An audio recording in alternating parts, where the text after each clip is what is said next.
أعوذ بالله من الشيطان الرجيم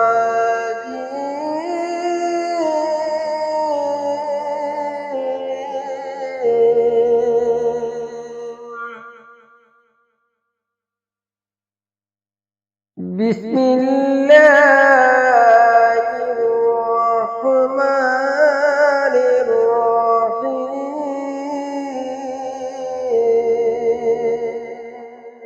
বড়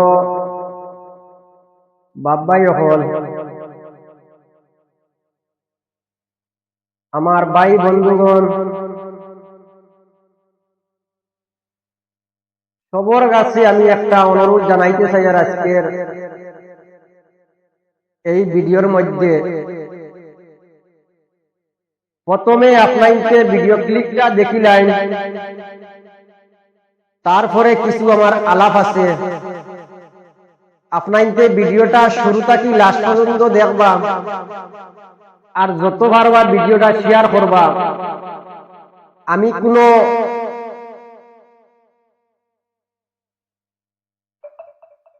বড় হুজুরও নাই, বড় আলিমও নাই, আমি একজন সাধারণ একজন মানুষ, যাতে আল্লাহর হুকুম আর নবীর তরিকা মতো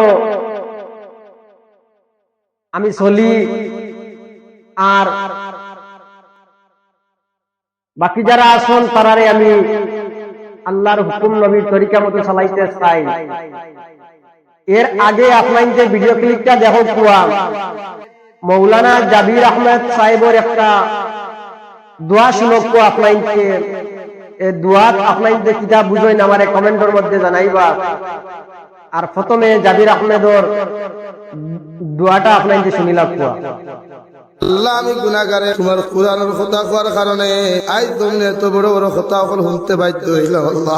আল্লাহ আমি গুনাহগারে একদম মাত্র আপনার কাছে খুঁজে আটে দয়াল। আজকে দিনের কথা করার কারণে মানুষের কত রাত গালাগালি জমিন করে উঠে দয়াল। নিজের জীবনে নিজের মায়ের তো গালি দিছেন না, বাপেও দিছেন না। আল্লাহ আপনাকে দোয়াটা শুনছেন, শোনার পরে কিছু একটা বুঝতে পারছেন। আপনাকে জাবির আহমেদ সাহেবের তাই কুরআন হাদিসের কিছু আলাপ করায় সোশ্যাল মিডিয়াত, ওয়াজর মাহফিলে উবাইয়া, ওয়াজর মাহফিলে বইয়া তাইনি মাত্রতা করায় অনেক মানে কিতা হইতে পারি।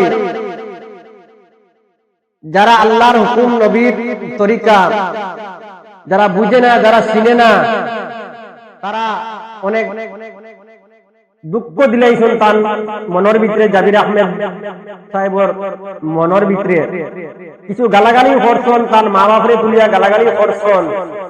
আল্লাহ তারারে আখিরাতে যাইবার আগে, খবর যাইবার আগে এই দুনিয়ায় তারারে এই শাস্তি দিতা। আমরা ওটাও দোয়া করতাম আর ভিডিওটা বেশ করি আমরা শেয়ার করি, অন্যর কাছে আমরা পৌঁছাইয়া দিতাম। আসসালামু আলাইকুম ওয়া রাহমাতুল্লাহি ওয়া বারাকাতুহু।